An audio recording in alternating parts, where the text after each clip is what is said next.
Kongeye kugusuhuza nshuti mukunzi udukunda, we tubana kuri channel. Iyi channel icaho ibintu bigiye bitandukanye, icaho iby'ubuzima, igacaho kuba twagira benshi dufasha bitewe n'ibibazo bafite. Nshimira n'abantu babashije gufasha wa mudamu wagize ikibazo cy'umwana we. Buri wese wagize uruhare mu kuba yagira ikintu amufasha, ndamushimiye cyane. Ni ukuvuga ngo rero tugiye kuvuga ku kibazo cyerekeranye n'abagabo. Isi yubakiye kuba umugabo yaba umutwe w'urugo, akabasha gushakisha imibereho. Iyo rero umugabo agiye muri ibyo ngibyo cyane, yibagirwa uwo bashakanye, ugasanga ibibazo bibaye ibibazo mu rugo rwabo, aho umugabo ageraho kubera stress z'akazi n'ibindi n'uburwayi. Sometimes ugasanga umugabo ntakibasha kuba yakubaka urugo rwe nk'uko bigomba, ngo yubahirize inshingano ze. Ni ukuvuga ngo rero hari n'igihe aba abikeneye ariko ugasanga nta bushake agira. Ibyo rero nibyo tugiye kuganiraho, turebe ikibazo cyo kuba umuntu yabura ubushake cyangwa se naho aboneye izo mbaraga akaba yarangiza vuba. Icyo ni ikibazo gikomeye cyane, nari nakivuzeho mbabwira uko ushobora gukoresha amata y'ingamiya, ariko benshi bambwiye ko batashobora kuba bayabona.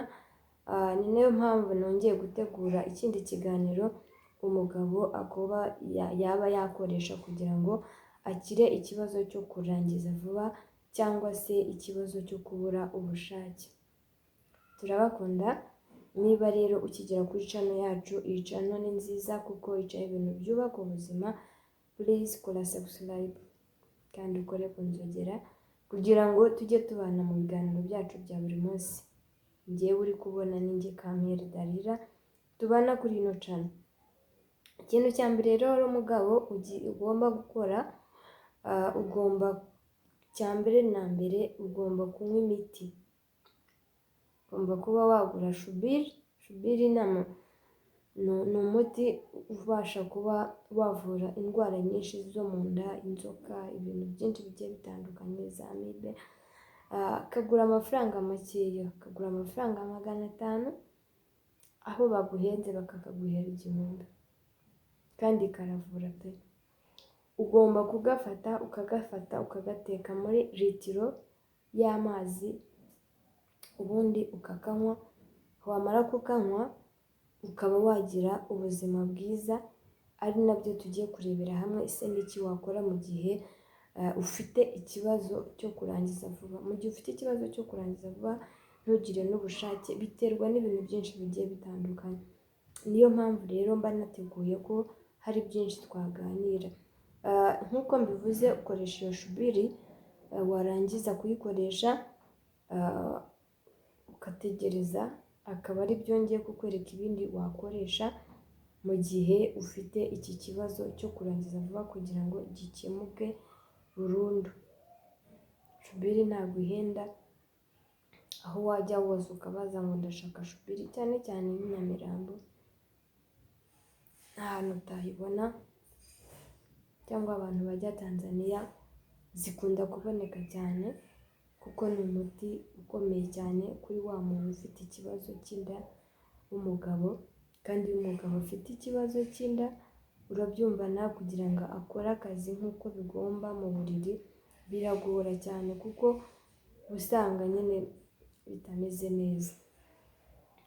Ariko shubiri iragenda ikayengesha ibinure, ukaba wagira mu nda inda nyine itari nini cyangwa se itarimo ibinure byinshi, ahubwo wenda ikaba yakorohereza mu gihe ufite ikibazo cya amibe. Abantu benshi baba bafite ikibazo cya amibe, igatuma ugira icyo kibazo cyo kurangiza vuba, ntugire n'ubushake, naho wabitekereza ukabona na sex nta mbaraga. Ubwo rero icyo ni cyo kintu ugomba gukora cya mbere cyihutirwa, kugira ngo ubashe kwivura. Mu gihe ibindi navuze wabibuze, shubiri ntabwo wayibura pe. Amafaranga 500 ni makeya uba wayigura ukabasha kuba wakwiyitaho. Ntabwo rero dutinda, reka dukore umuti, aho tugiye kurebera hamwe ibintu ushobora kuba wakoresha, ibintu bikarushaho kuba byagenda neza cyane. Ikintu cya mbere na mbere ugomba gukoresha, wamanje gukoresha shubiri, wamaze kuyiteka neza muri litiro y'amazi, warangiza ukanywa mu gitondo ndetse na nimugoroba. Uwo ni umuti wagufasha. Ubundi ugakoresha ikintu cya mbere dufite hano, dufite watermelon.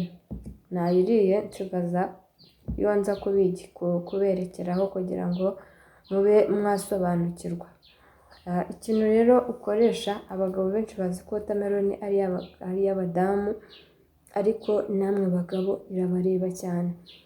Ikintu cya mbere rero tugiye kurebera hamwe, icyo dukeneye cyane, dukeneyemo izi mbuto. Izi mbuto nizo ngiye gukuramo, hanyuma izi nizo z'abagabo.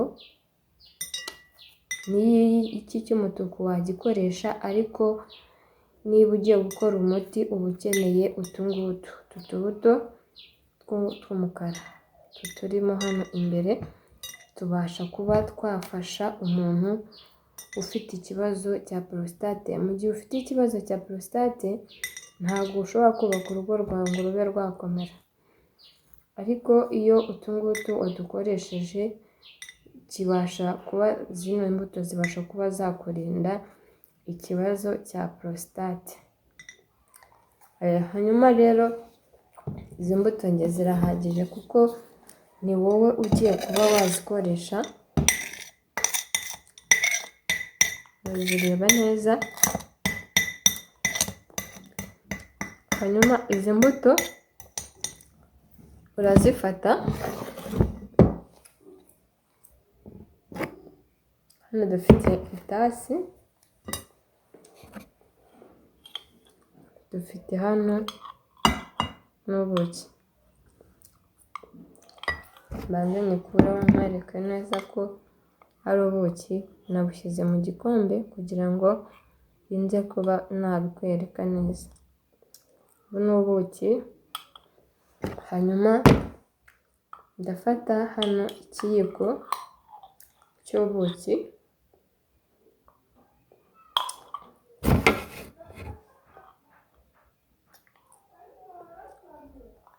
uri kureba, iki ni ikiyiko cy'ubuki, ariko ubuki bwa kinyarwanda.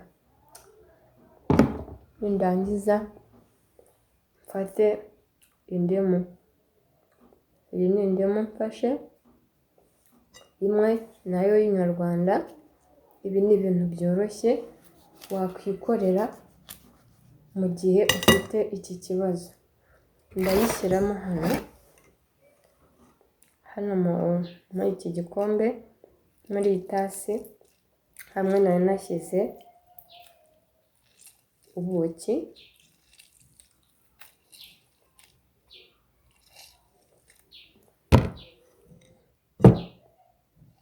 indimu yose, urabibona.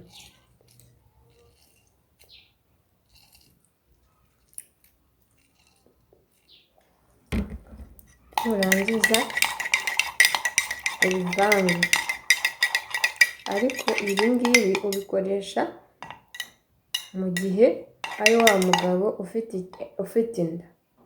Umuntu unanutse ntabwo we ashyiramo indimu yose, ushyiramo akayiko gatoya, cyangwa se ugafata indimu ukayikatakata. Bimwe nababwiye ubushize, ukora sipesiyare y'ubuki n'indimu na tangawizi kuri wa muntu unanutse utabyibushye. Urafata indimu, ufate ubuki, ufate na tangawizi, ubiteke. Nibimara gushya unywe iyi tasi kuri wa muntu unanutse. Ni ukuvuga ngo iyo ugiye guteka indimu uyitekana n'ibi bishishwa n'amazi yayo byose ukabitekana, warangiza harimo na tangawizi, ukajya ufata itasi imwe mu gitondo ndetse na nimugoroba mu gihe uvuye ku kazi. Hanyuma kuri wa muntu we ubyibushye ufite inda, munyumve neza, ku muntu ubyibushye ufite inda ifite ibinure nyine,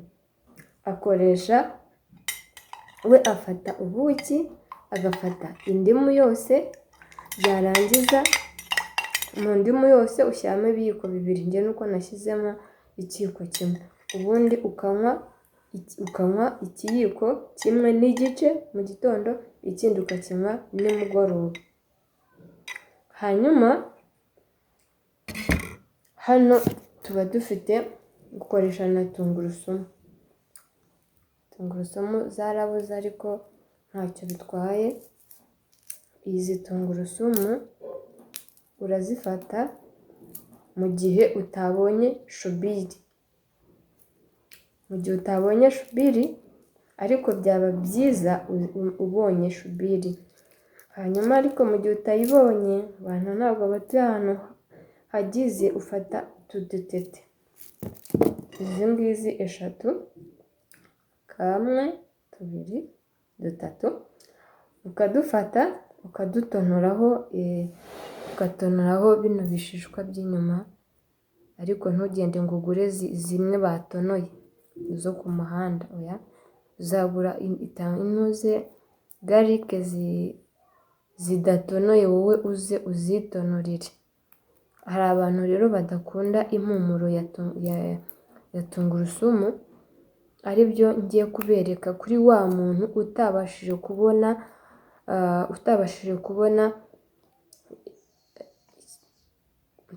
kubona uriya muti nahoze mvuga, shubiri. Ku muntu udakunda rero impumuro ya tungurusumu, uradukata gutya. Tungurusumu ni umuti ukomeye cyane, utu nitwo ndi gukata, uradukata gutya, warangiza ugafata amazi udutatu ukabikoresha nk'ibinini, ukadufata utungutu ukadushyira mu kanwa, ukanywa n'amazi bikagenda.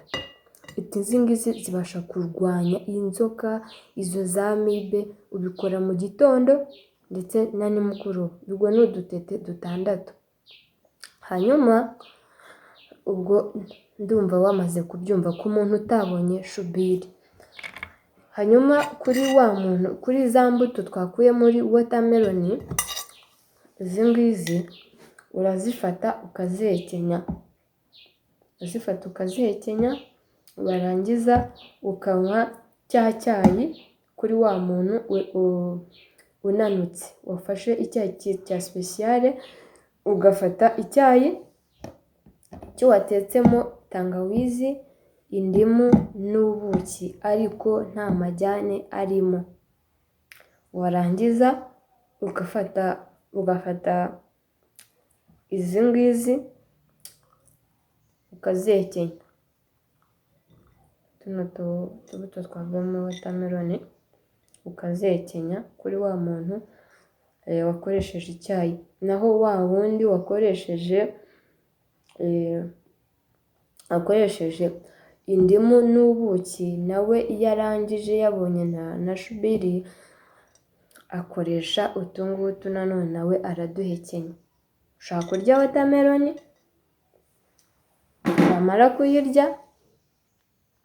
wamara kurya watermelon cyangwa se ugahekenyamo ziriya mbuto. Ikindi kintu, nk'umuntu wariye watermelon, ugomba kumekinga sure ko iki nibwo wakiriye. Tuvuge wenda uru rubuto ahanini waruriye, hasigara akangaka.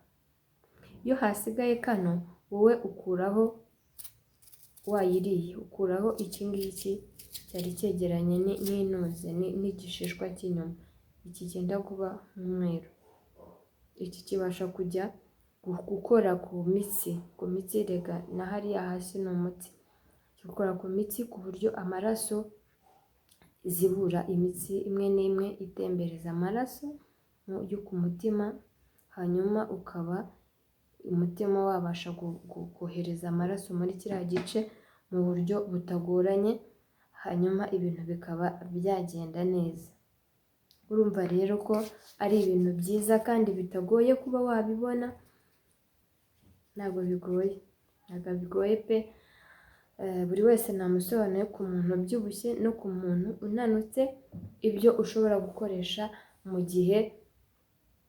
gihe ufite icyo kibazo, kandi n'utagifite namubwira ngo nawe yabikoresha, kuko iki kibazo kubera akazi, kubera isi turimo muri ino minsi, ntabwo byoroshye kuba ibintu byagenda neza pe. Rero ugomba kwiyitaho ukaba wagira ubuzima bwiza, ugashimisha uwo mwashakanye, cyane yuko ari byo byubaka urugo. Turabakunda rero, wowe wabanye natwe ugakurikiza inama twakugiriye, bikoreshe mu gihe cy'iminsi 8 uzabona impinduka nyayo mu gihe wabyitayeho. Kandi ikindi mwa bagabo mwe, ndabasabye mwirinde kunywa isukari.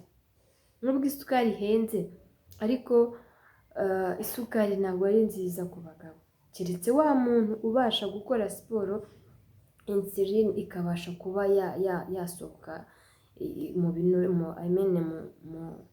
mu byuya.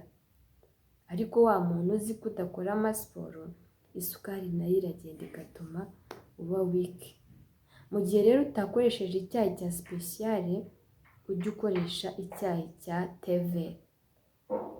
Muri make ni ibyo twifuje kuba twabaganiriza, kandi mwakoze cyane. Niba utarakora subscribe, nakwibutsa kora subscribe kugira tujye tubana umunsi ku wundi. Nawe utaha rero, Imana ikomeze kubarinda, turabakunda cyane, bye bye.